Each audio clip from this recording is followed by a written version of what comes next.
খুব জানতে ইচ্ছে করে কেন বারবার এমন হয় সাত রাজার সাথে। প্রথমে হেড কোম্পানি আমাদের সাত রাজার সাজানো সেই ঘর বিক্রি করে দিল, আর এখন শুনছি এসকে সরকার নাকি দ্বিতীয় বিটিএস খুঁজতেছে।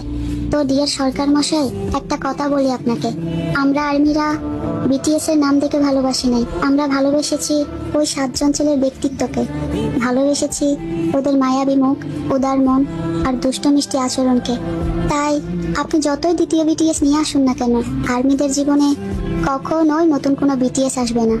আজকে হয়তো আপনি বিটিএস নাম দিয়ে দল তৈরি করতে পারবেন, কিন্তু কখনোই দ্বিতীয় বিটিএস তৈরি করতে পারবেন না। আমি জানি না বিটিএস 2032 সালে ডিসব্যান্ড হবে নাকি 2027 সালে ডিসব্যান্ড হবে।